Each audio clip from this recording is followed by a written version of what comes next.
안녕하세요. 심중 박중의 심리뉴스 공인중개사 박지민 공인중개사입니다. 반갑습니다, 여러분. 안녕하세요. 시작하기 앞서서 구독, 좋아요 부탁드립니다. 좋아요. 오늘은 어떤 이야기 할까요? 오늘은 2차 2교시 공시법과 세법에 대한 학습 방법을 저희가 가지고 왔어요. 제가 역시 또 소문을 들었습니다. 이 공시법에 대해서 이 함부로 범접할 수 없는 좋은 성적을 마셨다고 들었습니다. 공시법 공부 방법 좀 소개 부탁드립니다. 네, 범접을 할 수 있습니다. 근데 다만 제가 좀 지적법을 좀 이제 좋은 성과를 얻었기 때문에 이제 그런 이야기들이 도는 거고요. 이제 저는 지적법과 이제 등기법 학습 방법을 조금 다르게 진행을 했었어요. 이제 공부를 해보시면 알겠지만 이 두 가지의 성격은 굉장히 달라요. 맞습니다. 이제 한 과목으로 묶여 있지만 다르고요. 이제 저는 지적법은 실제로 12문제 중에 11문제를 이제 맞췄습니다. 그게 가능한가요? 네, 가능합니다. 맞습니다. 근데 이제 이게 전략을 잘 세운다면 충분히 가능하고요. 이제 지적법은 저는 전체적으로 학습을 다 했습니다. 네. 일단 포인트는 전체적으로 어디 하나 빠짐없이 다 이제 하시는 게 중요하시고요. 이제 다만 강약 조절이 굉장히 중요해요. 이제 지적법은 실제로 4가지 파트로 나눠져 있어요. 그래서 이제 앞에 두 파트와 이제 뒤에 두 파트 이런 식으로 좀 나눠서 공부를 했는데 앞에 두 파트는 굉장히 내용이 좀 쉬워요. 이제 따로 공부를 하지 않아도 충분히 맞추실 수 있는 내용이고 상대적으로 출제 빈도가 조금 낮습니다. 그래서 저는 이제 지적법을 전체적으로 학습을 할 때 그냥 이제 그때 같이 보는 정도의 학습을 했고요. 이제 간단하게 써가면서 외우는 정도로만 학습을 했어요. 근데 이제 뒤에 두 파트는 내용이 조금 상대적으로 어렵고요. 이제 실제 비중이 조금 더 높아요. 그렇기 때문에 저는 이거는 따로 시간을 내가면서 이제 정말 이제 각 잡아가면서 이제 외웠습니다. 그래서 이제 그렇게 해서 조금 공부를 했고 지적법은 공부를 할 때 조금 유의하셔야 될 점이 단어 하나에도 문제의 내용이 달라질 수 있어요. 근데 질문이 공부하시기 전에는 이 문제와 이 문제가 뭐가 다르지? 라고 하지만 실제로 공부를 하시게 되면 이 문제와 이 문제도 물어보는 것이 완전 다르다 라고 느끼시는 부분이 있으실 거예요. 아마 조금 공감하실 겁니다. 네. 이제 그렇게 해서 조금 단어에 이제 유의하면서 공부하는 것이 굉장히 중요하다라고 말씀드릴 수 있고요. 네. 그리고 저는 등기법은 공법과 동일하게 선택과 집중을 했습니다. 이제 실제로 인터넷 강의는 전체 다 수강을 했어요. 이제 전체를 다 공부를 했지만 개인 공부를 할 때는 저는 강론만 공부를 했어요. 이제 실제로 출제 비중을 확인을 했을 때 약 50% 이상이 매년 강론에서 출제가 되고요. 정형화된 문제로만 출제가 되는 거를 제가 파악하게 되었어요. 이제 정형화된 문제가 무엇이라고 한다면 이제 응용 문제가 아닌 이게 뭐 한 가지 주제로 비슷하게 매년 출제가 되는 거를 정형화된 문제라고 저희는 표현을 하고 이제 얘기를 합니다. 그래서 이제 정형화된 문제이기 때문에 저는 사실 2차 2교시는 확실하게 맞출 수 있는 문제만 가져가자라는 게 제가 이제 포인트였어요. 그렇기 때문에 강론 위주로만 학습을 했고 실제로 이제 등기법은 반은 제가 맞출 수 있었던 성과가 이제 났습니다. 그래서 이제 어쨌든 60점을 기점으로 이제 42.5점을 제가 이제 공시법에서 획득을 할 수 있었습니다.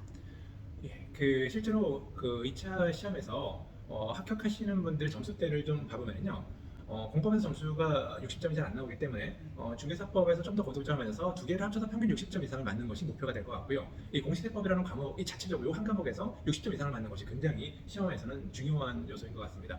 그랬을 때 이 등기법에서 42.5점을 맞는다고 하는 것은 실제로 그 해 시험에서 합격할 수 있는 큰 견인차적인 역할을 했다. 저는 본 것 같습니다. 실제로 세법에서 부담이 확 줄어졌겠네요. 네, 맞습니다. 맞습니다. 예. 그래서 저는 이제 공시법은 솔직히 이 정도면 안전하게 합격할 수 있을 정도라고 생각을 해요. 맞습니다. 근데 저는 세법 솔직히 정말 공부하면서도 진짜 쳐다보기도 싫었었어요. 저는 세법이 좀 많이 어려웠었기 때문에 이제 세법에 대한 학습 방법이 굉장히 많이 궁금하실 것 같아요. 세법은 좀 마음가짐부터가 좀 달라져야 될 것 같습니다.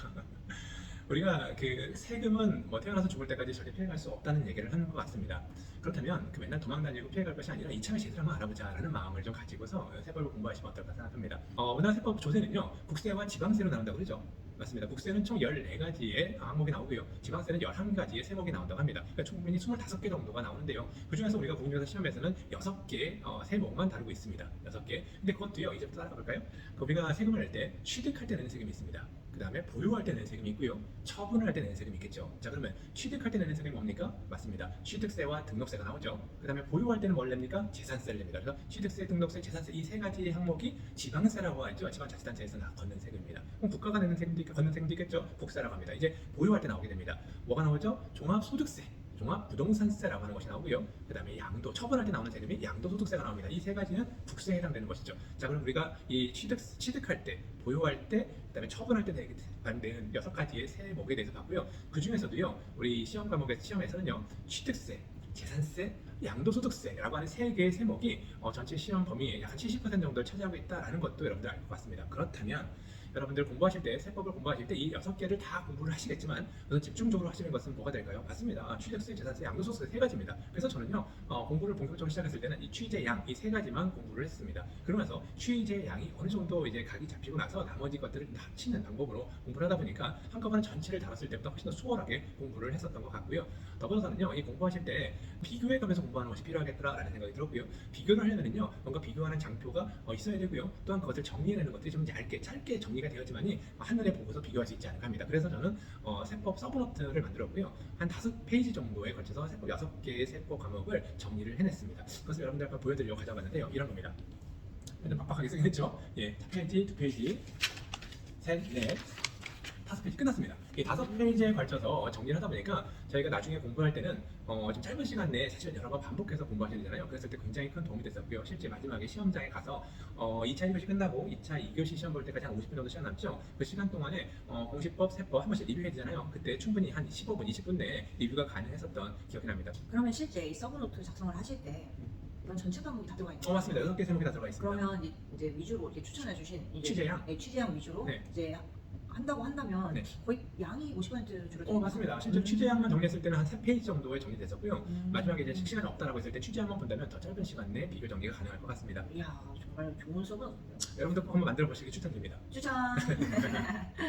자, 저희가 오늘은 2차 2교시 과목에 대해서 얘기 나눠봤고요. 앞으로도 좀 더 좋은 공인중개사 공부하실 때 도움이 될 만한 내용을 가지고서 또 여러분들 찾아뵙도록 하겠습니다. 오늘은 여기까지 하도록 하겠습니다. 이상 심중 박중의 신유순 공인중개사 박지민 공인중개사였습니다. 다음에 뵙겠습니다. 안녕.